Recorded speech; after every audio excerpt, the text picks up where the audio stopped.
Just incredible! Just incredible, man. Just incredible. Run the thing, eh? Run it! Yes, sir. Welcome back to another edition of the Just Incredible podcast, live, of course, from right here in beautiful Los Angeles, California. I am joined today by my brother, representing Boston, Massachusetts. Yes, sir. Token is here, man. Welcome, Yes, bro. sir. Thank you, bro. Good to have you on Thank the you for show, my having me. man. Yes, sir. Thank you for pulling up, man. Long time coming. And let me correct you. I'm not from Boston. I'm from just north of Boston. Okay. Salem originally.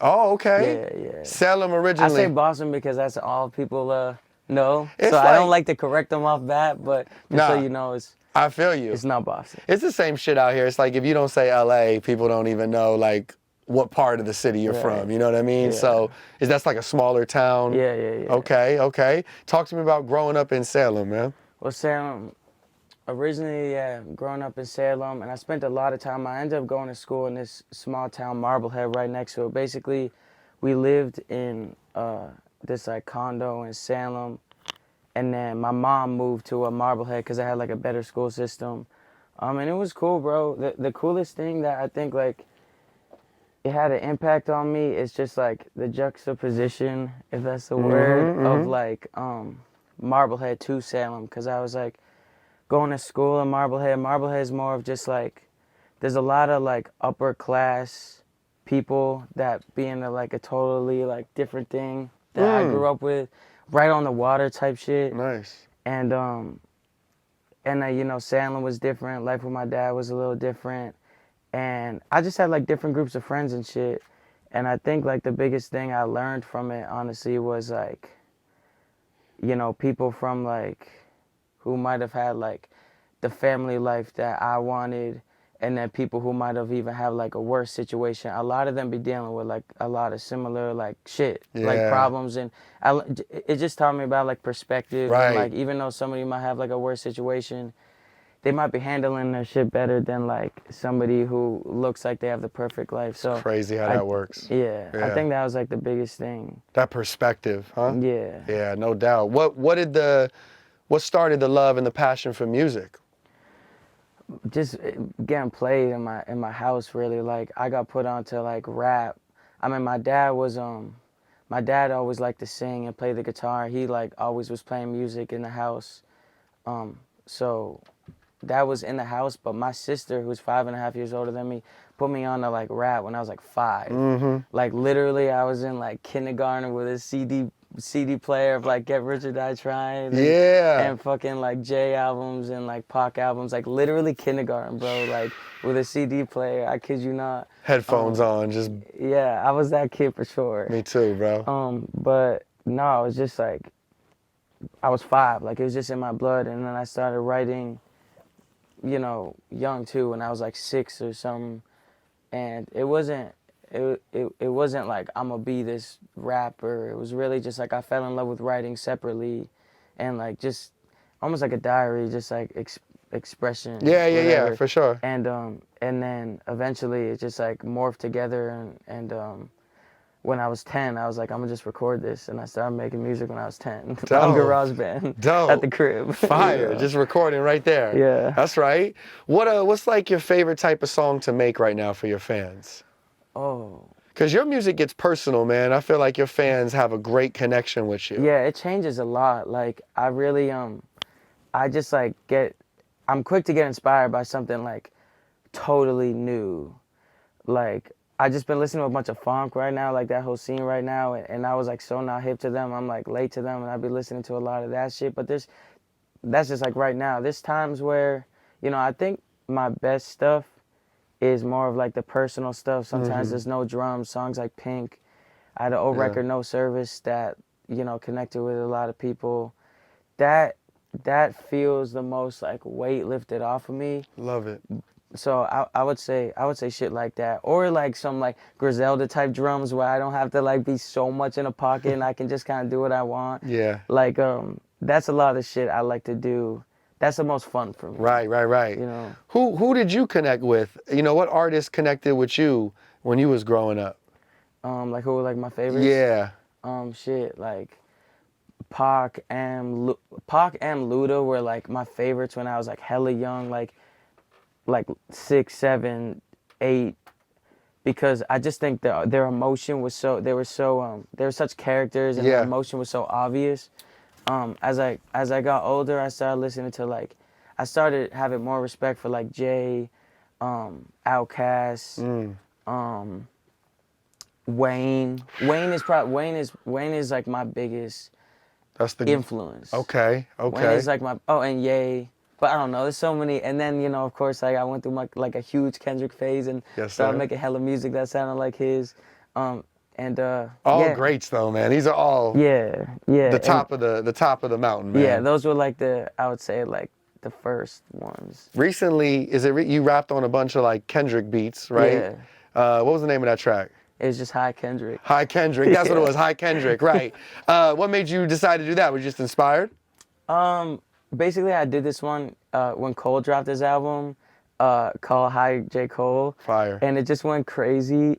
And, like a lot of my fans just love that shit. And sometimes I just be feeling bad when like singles are, I'm trying to like release get the business done with the singles and like make sure the producer's good and the artwork is good and all that shit. I just be feeling bad and wanting to feed people. And those like, I can like all those highs we did in like literally 24 hours, like literally wrote them, recorded them, mixed them, filmed them, dropped them all within 24 hours. Like, so it's like a challenge for me. And then I just know the fans, like they love that like original token spitter shit. So I be trying to like give it to them occasionally. Yeah. For the aspiring artist, the younger generation that's watching you, talk a little bit about that business and that where you just have to maintain your patience at times, right? Because you come from a place where you just put out music whenever you want, right? And now being signed to the label, or it could just be where you're at with your career, just taking different steps to release music. But talk about just that patience and having to like know that time when that time's perfect to release. Yeah, I mean, there's definitely you gotta be patient with everything. Like even. This last album was like the first major release I did with Atlantic. But even before that, it should be taking time. Like you want to make sure the producer's good. I always like try to do good business with everybody. Of course. And, I did a lot of videos early on. So, getting with the director to edit those and blah, blah, like, some stuff can be quick, like those highs, and you can kind of tell they're quick. I'm just like spitting, like I'm just like, they're fun. Yeah. But you just got to be patient. I think it's good to like have shit stacked. I think it's good to do shit for me of like what the highs were, because it's just feeding the people like when it's in between singles and making sure, especially today, people be forgetting, bro. Like quickly, huh? Yeah, like dropping. I remember like I don't know. There was a time where I was dropping like a single every maybe like 2 to 3 months, and I was like, this is perfect. Now, bro, it is not like that. Even like, more, they want it even faster. Yeah, bro. If I feel like I don't drop a song within a month of each other, I feel like I'm falling off. Like, I'm not. That's exactly what I wanted you to talk about. Yeah, I'm not. But there's truth to it, bro. Like there's it's just survival of the fittest, and I really attested to like there's just so much talent out here, bro, and I feel like there's so many niches. Everybody's kind of falling into their place right now. Feels like you can have a Yeet, then you can have a Mavi, then you can have a BK the Ruler, then you can have this funk scene, then you can have like all these like people having their own thing that's totally disjointed. Like none of their fans have heard of that artist. Right. And it's like, because of that, people just getting fed easily. Yeah. And it's like, get with it. It's like be consistent, evolve, like get with it, or like you're going to be forgotten. So it's really a testament to like, how much do you love this shit? Because I was born in this shit, bro. Like I said, like I've been writing since I was 6. Like this is in my blood. Right. So I don't really have an option for something else. There's no B plan. There's no B plan. Yeah. So, and I love it. Like that's what I meant to say. Like, of course, there's no B plan because I'm doing this, but this is like what I love. Right. So, I just feel like maybe for other people, like if you don't want to do like you really gotta ask yourself, like, am I committed? How committed am I? Do I love this shit? Because bro, if you don't love this shit, don't be doing like people sometimes do shit maybe I don't know. Hoping they're just gonna get a check. It could even be, or just like they like the way it looks, or they Yeah. think it's something what they like. Right. And I don't know. I feel like eventually you'll find out if it's really something you love. No doubt, no doubt. What's your writing process like? Like, or actually, your recording process? It definitely changes on like the vibe I'm in. Start with the hook. Are you like It depends. Like sometimes I just need to get like shit like off my chest or whatever that I just be talking very literal, and like a lot of songs on the Pink is Better album are just like very literal, blunt lyrics of just like what is going on. And then sometimes if I just like want to have fun with it, a lot of times the hook will start it because I just feel like it's coming to my mind the first thing for a reason. Yeah.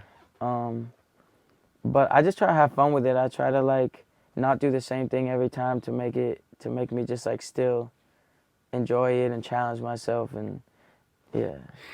Now, talk to me about like anyone know who has like, has anyone reached out? Has anyone caught wind of your music and you've been like, damn, like, bro, I look up to you? Or like, has anyone surprised you with who's tapped in?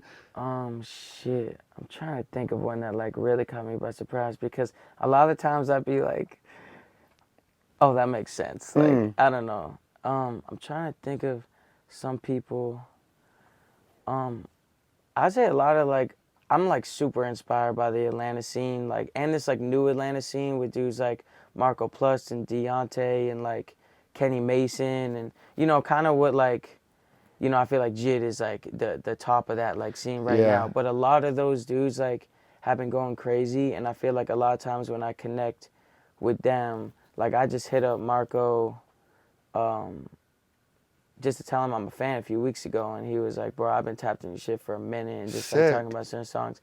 And it really means the most when it's artists like, you know, I respect. Yeah. Like, and you know, because you don't always know who's listening. Like, that's the crazy part. Like, a lot of people listen in silence. Right. I was always somebody to listen in silence, and I've been trying to show love more. And just, like, I got Instagram for a reason. Like, I never really, like, been reaching out to people, telling them I'm a fan like that. Like, I don't know why I never really did that shit, but I be doing that shit, and it's definitely, like, built some cool relationships, and it's inspiring to see that the music has traveled that far. Right, no doubt. Who's some of you got any dream collaborations, people who you'd like to work with? A lot of my dream collaborations seem like we wouldn't make the best song, but at one time we will. At some point we will. And when that time is right. Yeah, but I'm like I love Mavi, I love Lucky, I love like Earl Sweatshirt is like one of my favorite top 5 rappers. That'll be fire.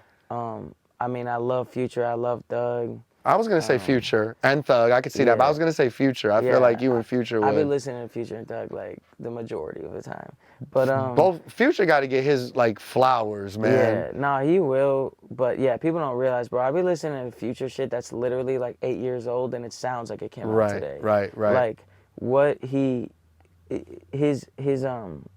Just his cadences, the things he's yeah, saying. he's just inspired. So he's just like music is not. He's just one of those dudes that just he's probably the most like whatever the nicer term is for copied. Like he's that guy. Like right. Him, Wayne, the most bitten artist. Yeah, but you know, yeah, Future is just like and like bro, even like Future lyrically really be inspiring me. I think that's where people don't even really know how barred up Future be, man. And just like. So just like believable, and he don't even gotta be saying the crazy shit. One of my favorite songs by him is Hate the Real Me. And it's like a song that nobody talks about. Also the song Never Forget is crazy lyrically, but Hate the Real Me, like bro, like I be crying to Future. Like that, huh? He be really like people just yeah. I think if he don't got his flowers now, like he will. But he's still like crushing it, bro. You got your flowers like after the True. He's in it. Still in that prime right now. Yeah, I think so. No doubt. So at the top of the year you released an album, right? Yeah, Pink is Better. Fire album, great project. Where is the music? Like what's next? What are you working on right now to give to the fans? I'm working on like a bunch of just singles, like one-offs type shit. Like I'm a firm, like for me, I'm a believer in like I don't want to make an album until like there is a narrative on the album, like there is something going on currently like that I need to put in album form. And it's just been a crazy year, bro. A lot has happened to me this year. Right around the album, a lot of shit happened to me, and I feel like I'm still trying to like understand it. Like, you know when you're just like in some shit and you know you don't have a firm grip on it. That was like the beginning of this year for me. Just a lot was happening at once, and I don't really have like the perspective on it yet. I have some songs that I know will probably end up somewhere maybe on the next shit, but I need more understanding of like what I've been through this year, I feel like, until I make the next album. Got it, got it. If there's like one song that you want people to hear though that's already out, like what's that song that people need to go listen to? That Token record that's like this really define, like I put my all into this shit. Oh man, that's a tough one. I don't know if I have that one record yet. But like Pink, I think is one of my like is one of my most personal songs on the last Honest, album. yeah. Yeah. So yeah, I would say Pink, but all throughout that album it's a lot.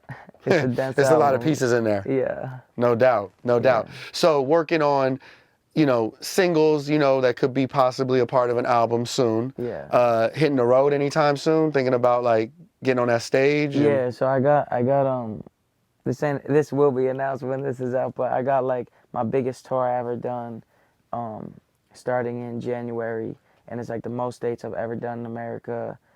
It's like 40. It's like literally everywhere. Sheesh. And then we got Europe coming right afterward. And yeah, I'm excited because through COVID and shit, like I haven't, you know, I'm like a touring artist. Right. Like I've been touring for a long time. Like that's really why I got the fans I got, because I just really been hitting the road, and No I'm doubt. lucky to have a lot of people who come to these shows, and I just haven't got the energy out in so long because Right. of COVID and shit. So I'm very excited. I feel like I got so much to get out. No doubt. What's your favorite thing about performing? Damn, bro. I feel like performing is low key the only time I feel like a break almost. Like it's like ultimate freedom. Like I don't know. I'd be like lost in my thoughts a lot of the time, and there's not many things. Like there's some things that can like get me calm down. Touring is a healthier one. Okay, yeah, right. So yeah. But when you're on that stage, you feel the most I just free. feel like, yeah, I feel the most free, bro. I feel like the most me, to be honest. Like, I feel like I just don't gotta hold anything back. I low-key feel like performing is the best thing I do. Like, I feel like my art, like making songs and like the artistry, like I've been doing it for a long time, but I still feel like it's catching up to my performance. One thing about the performance aspect, like I went to the Kendrick show here in LA, and just this, from the stage presence to the way the songs were knocking, like the live experience was on certain records even better than I would hear it, you know what I mean, off of, you know, streaming services or playing it on the radio. Do you approach music that way when you're creating songs, like thinking about like, oh shit, when I perform it though, this is how it's gonna go? I usually try not to do that. I mean, that could be more pressure to it, or it can just like, I don't want to make a song that only is good for the road. Live. You know what I'm saying? I tend to like, I do like change my songs for the road. Not change them like a crazy amount, but I feel like I know how to like transform like an okay song to perform to a great song to perform. But sometimes I realize after the fact, like, yo, this will go crazy live. Like, I know what it will go crazy, but I don't know. When recording, I don't like to go into it with any type of like intent. Right. That's a good way of putting it. Yeah. That intent could screw things up. Yeah, and I've definitely like I've tried shit before, and I've tried to like, I don't know. Intent is just not a good thing with me. Like, I feel like my what I do naturally has always been the shit that's worked for me. Yeah. So too much like planning and intent and like this is gonna do this. This sounds like this is like not it. That's going against the grain. That's like almost It could be a negative in a way to the creative process. I could see that. I could see that for sure.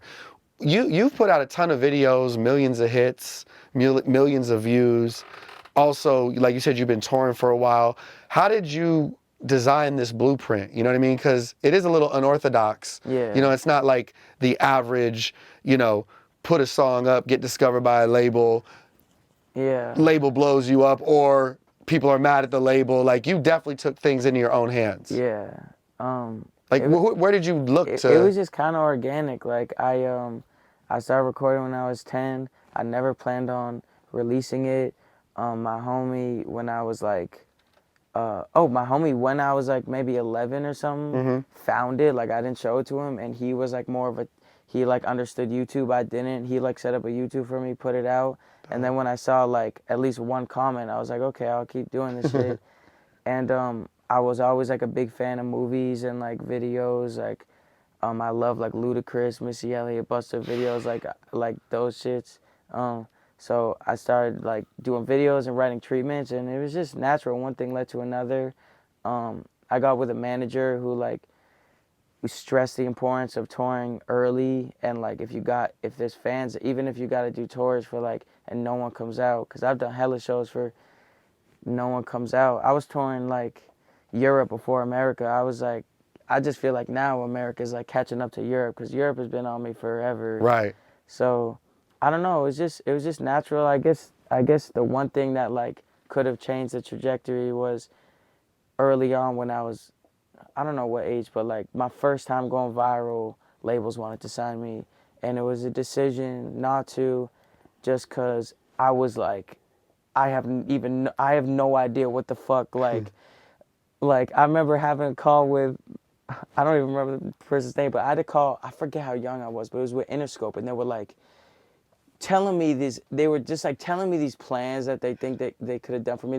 I love Interscope, this is no disrespect, but I remember thinking like, I have no idea what the fuck this person is talking about, and I don't really want to do business with someone I have no idea even like what You've never met this person. And it's just like, yeah, the plant, like I was a kid out the bedroom, bro. Right. I did all this shit out the bedroom, and I just was not ready for it. So I probably would have had a more like that shit, like the label probably would have ended up shelving me because I was not ready to make an album. Like I could have not made an album back then, but I'm very happy with like that I waited. Yeah. And yeah, I just know the strength of being independent, and you know how lucrative that could be, and how like freeing that could be. So yeah, I was never a person to like say fuck the label or like fuck being independent. It's just whatever works for that moment. I'm glad you brought that up.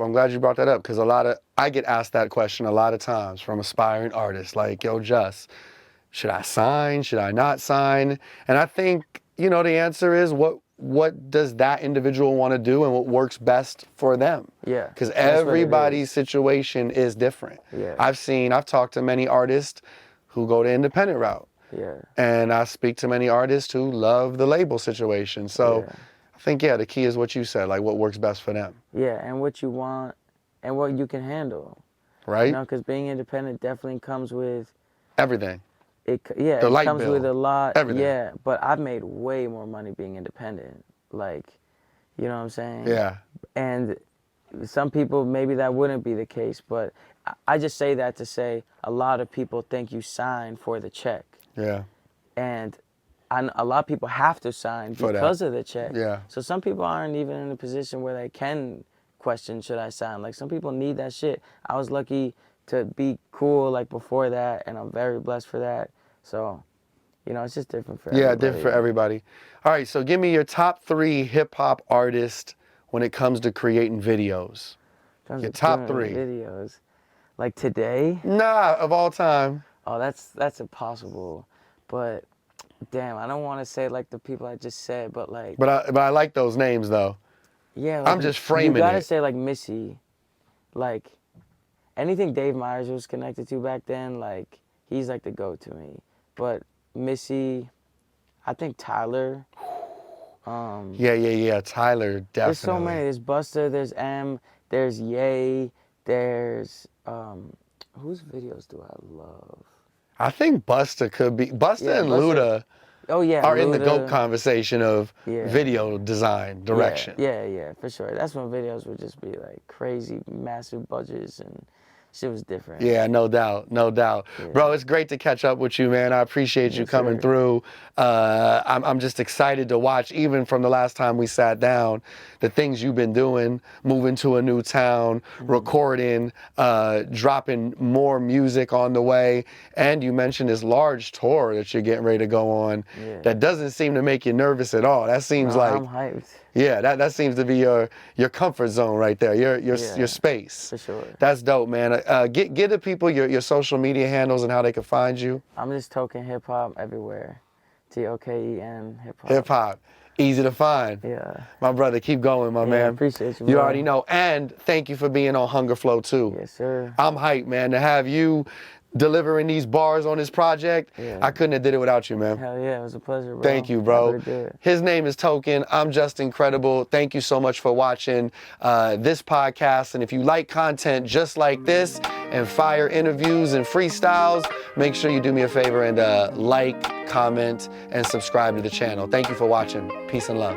Just incredible! Hey, yo, just incredible. You don't know, eh? Keep winning.